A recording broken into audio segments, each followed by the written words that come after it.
So shockingly, and I say shockingly because, there was a controversy in the game. Sean McDermott got fired yesterday. Couple layers here that I want to discuss with you guys. First, how does Brandon Beane get a promotion when the roster looked horrible this year? They had nothing around Josh Allen. He gets a promotion to the president of football operations. And how does Josh Allen, he seems to escape blame here. 2 interceptions, 3 fumbles, 2 lost. What happens next in Buffalo? Well, first of all, I don't think Josh Allen, escaped blame. I mean, he was horrible. He turned the ball over, and he's got no excuse where, this time Mahomes beat him or this time this guy beat him. No, he was bad. He couldn't hold on to the football. The fumble at the end of the first half was a disgrace. And it wasn't just the interceptions, Mike, and hopefully you'll agree. It's that he was missing guys who were wide open. Yeah. It was just an awful performance, and I still think he's a great quarterback. It's just a shame it happened. He's not getting – look, as I said yesterday morning, he's the white Lamar. Yeah, and I'm tired of it. I'm not gonna allow it. Like, we're gonna cape up. We feel so bad. How about don't turn it over? 3 of his last 4 playoff losses, he said the ball in his hand with a chance to win, and he hasn't done it. As far as Beane, look, the reports have come out today that apparently McDermott all but severed his relationship with Brandon Beane and Terry Pegula, the owner of the Bills, in a blow-up that cited roster misconstruction. This was 5 weeks ago. Now, Beane moving to president. Look, I don't know how much of a big thing that is, except the new coach is probably going to want his own GM. Beane is playing the political game with the team owner, so he seeks cover. He could take a bump upstairs, and then it clears the runway where a coach gets to pick his guy, to me. Shout out Stoney. I didn't have it on the bingo board. White Lamar. Was not expecting that at all. What I also wasn't expecting this past weekend was 4 interceptions from C.J. Stroud. What has happened to him, and will the rookie version of himself ever return?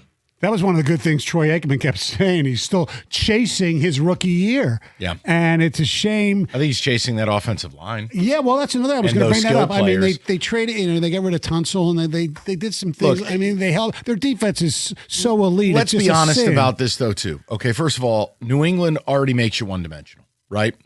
You're on the road. You're in the snow. No Nico Collins. Right. No Dalton Schultz. And they lost their right tackle. Now, it doesn't absolve him. I'm just making a point. There was no scenario under those conditions he was going to have a great game. No. Here's what they're going to do. They're going to pick up his 5th-year option for $26 million. They are hopefully not going to have everyone die for their biggest game of the year. And they will upgrade that O-line. C.J. Stroud's entire career is on next year. But let's be clear. Tank Dell dying or Nico getting hurt or Christian Kirk leaving, or whomever. Like, you end up in a spot, David, you're out of bodies. Hey, how would Jared Goff look? No Sewell, no Amon-Ra, right. and no Laporta. They're not going to look great. No. And then I'm going to throw him in the snow. But no, he's not getting an extension. There are 2 quarterbacks that are in complete prove-it next year's. It's C.J. Stroud and Bryce Young. We'll pick up your 5th-year option, show or go. Bleep or get off the pot.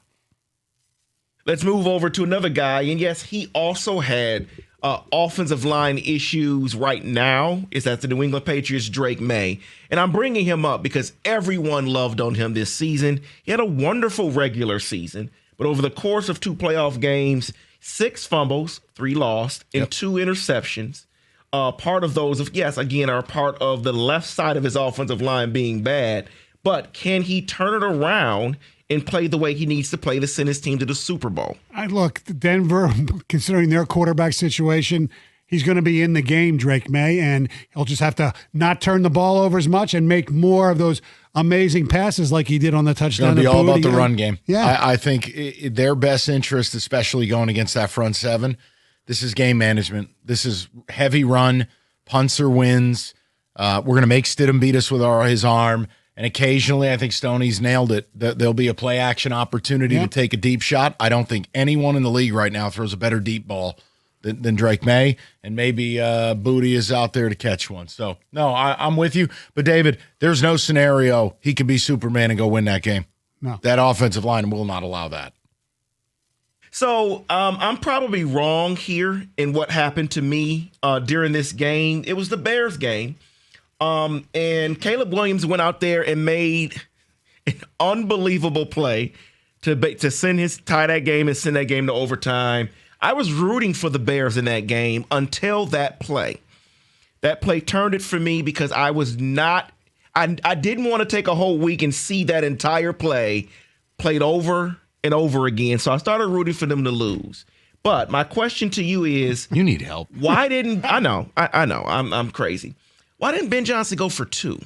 I think he should have gone for 2. His explanation somewhat made sense because his 4th down short yardage – yeah, he during says, the quote, games, our inside the 5 play. Well, he said specifically our our goal-to-go situations, and he was right. They were dreadful. Yes. And the other thing that I thought it showed maturity not to go for 2 there. And the other thing he didn't mention was that Loveland was on Looney Street. Yeah. He was out of the game. He pulled himself out. That was a pretty brutal fall. Yeah. The hit on DeAndre Swift, by the way. Oh, my Lord. My ultimate response, that moment, I couldn't believe that hit. Yes. But I was fine. He didn't go for 2. Your defense is playing great. I thought Dennis Allen called a great game, hyper aggressive, very similar to Aaron Glenn against the Bucks in the playoffs a couple years ago. Slot pressures, safeties, corners. How good was Brisker? Oh my God! Look, they are. People here don't want to hear it. I know. They're going to be a distinct problem. Damn right they are. You can laugh at them. Jim Costa. I'm pretty sure he borders on a rival calling them frauds. Well, that's fine. You're going to have a real problem on your hands next year. Yep. Okay, so we'll close it out with this here because there have been 4 hires so far in the coach hiring cycle. There's only one that I'm questioning. Okay. Robert Saleh. Why do you think he decided to go to Tennessee, which is another horrible franchise? Well, for one, they offered him the job. Yes. Can we start with they offered him employment? You went with the Jets, though, and now you want to do this again? Well, yeah, it's a strange. Yeah, but when Mike McDaniel's going to be his OC, and you get Cam Ward, and look, defense. What he did with San Francisco with those injuries was remarkable. And he did say he's going to call the defense this time around, which is something he did not. Well, that's been reported. And I think Tennessee helps as it's not a major market. New York was a blast furnace. It's different. I know. Aaron Glenn's finding that out. If Saleh's a stock, I'm buying. I think he'll do a nice job there. He's just going to need time because that organization is a bit of a bleep show. Yes. Yes, it is. And you hit the nail on the head there. Mike McDaniel, he'll be the OC. That is in football today.